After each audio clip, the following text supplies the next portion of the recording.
Hi guys, welcome in. I'm live.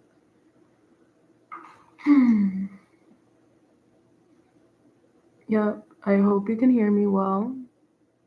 Okay guys, can you hear me or is this thing on? Sorry. Yeah, I hope you can hear me. Hope the audio finds you wellio. I still can't tell if it does or not, but I just assume that it's good. But yeah, if it's not good, let me know. But yeah, right now, I have puzzle pieces and I'm just trying to sort them by color.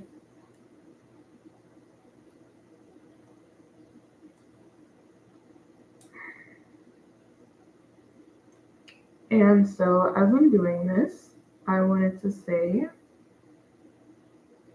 oops, it's the bottom piece. I hope everyone's doing well. I know that is it a yellow group or a green group? Okay, it's a green group, whatever.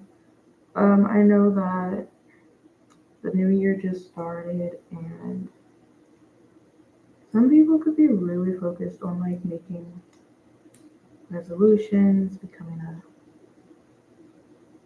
better person.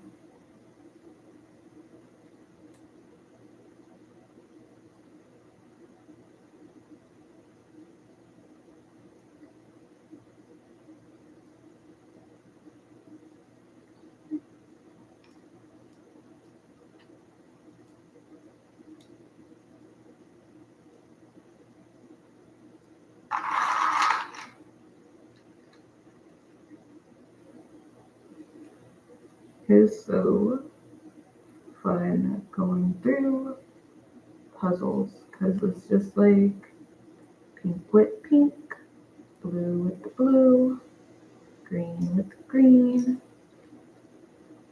orange with the orange, or pink with the da da da.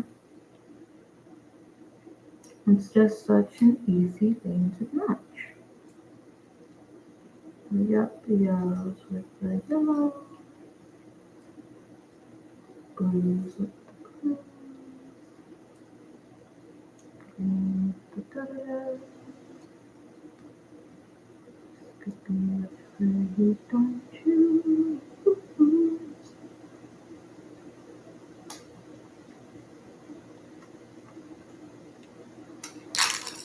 I did not expect that.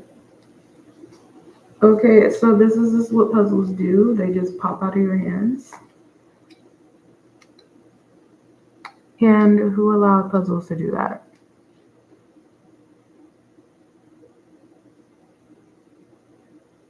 But yeah, guys.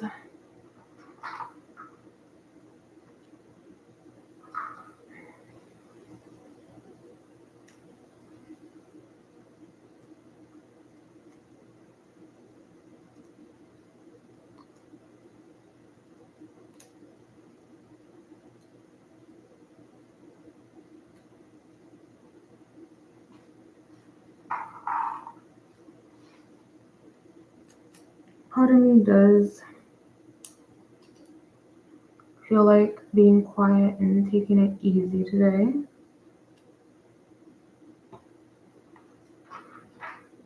You know, watching some movies I never thought about watching before.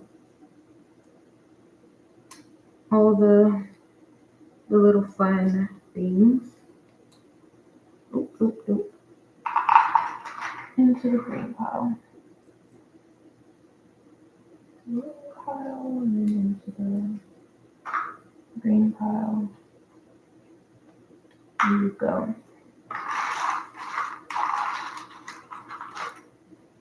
I cannot believe how much piling I am doing.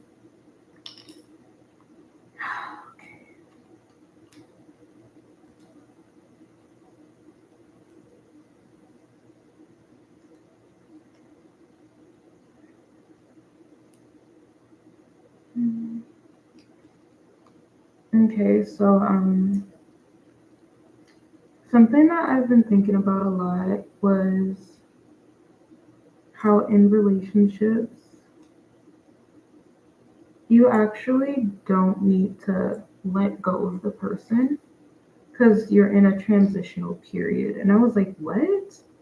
And so, yeah, like cutting someone off just cold turkey can be really hard, especially if you're just like someone who never learned how to have safe and healthy attachments. It could be like really hard for you to let go of someone. And that's why it can be a good thing to keep something around that reminds you of them. And I believe that because relationships can really alter someone's mind, especially when you're used to like codependency. You kind of take on all of their habits, you try to take on all of their thoughts, all of their pain and mannerisms to the point you forget what type of piece is this. You forget yourself, you forget your own thoughts, your own like patterns, likes, dislikes, because you're obsessing over this other person.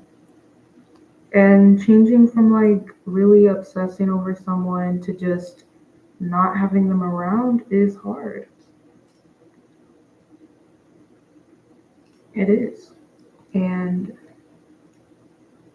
people will be like, oh, but you're texting me. Obviously, you still like me and want me in your life. But it's like, no, it's more that you got into this pattern, could have been 6 months, 3 month period. You got into this pattern of like really caring about this person. And now you're trying to break up with them. And it's just like hard creating that distance, even when it's necessary. So, yeah, I don't think it's like if it's been 2 years and you're the type of person who, had emotionally unavailable parents and you're really scared of being alone, like, yeah, it's really normal to like want to stay connected with someone you love after, you know, they break up with you. Because another thing I read was that a relationship is not about just them leaving you or you wanting them. It's more about you wanting to be chosen. You want to feel special, and when that person who made you feel so special is gone, you just feel really sad and maybe even dull. But yeah, relationships are hard. And I think when it comes to like breakups, people kind of make fun of it. And they're just like, you're a teenager. You should already know that they're not going to be in your life. You're only 20. You should already know they're not going to be with you forever. But like, everyone has different emotional development. And sometimes you feel really like attached, like, oh, everything's gonna work out with this person. We're gonna be amazing together, and they're never gonna leave me. And then it's like they leave, and some people can predict it, but others it's just like, I didn't know they were gonna leave me. What was I saying? Yeah, a lot of people they try to like invalidate others' experiences, but it's like that type of invalidating. It's kind of like, yeah, if you're around people, look, I always do. Why? Why is this leg like this? Like what? But yeah, yeah. Like if you're around people who invalidate your emotions all the time, and then you finally find love and it doesn't work out, like it's like yeah, that's why you get so obsessed with this person because so many people in your life don't even care to be loving towards you. And I just think love is such a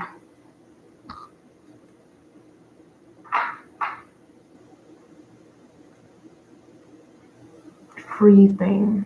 Like it shouldn't be as painful as it is. And the reason it's so painful is because a lot of people actually never learned about healthy attachments. They never learned to build a bond with themselves. You know, a lot of us, our parents were absent in many ways. And even if maybe your parents weren't absent, like even just going to school and getting bullied, you know, feeling inadequate, that's enough to make you,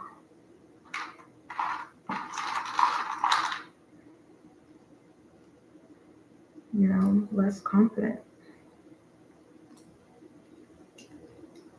and more wanting approval from others.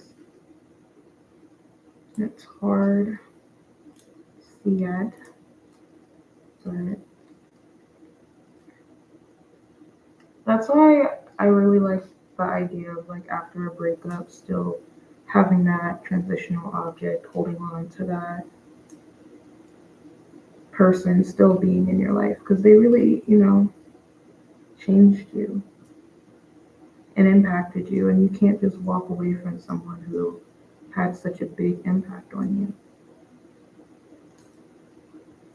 And I think that should be normalized because it's like, you can't expect someone to just drop somebody who they loved for so long, even if it was an unhealthy relationship. Like,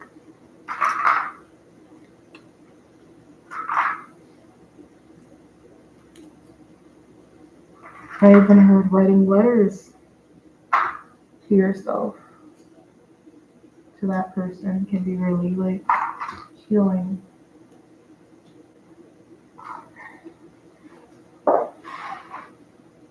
Okay, guys, thanks for joining me.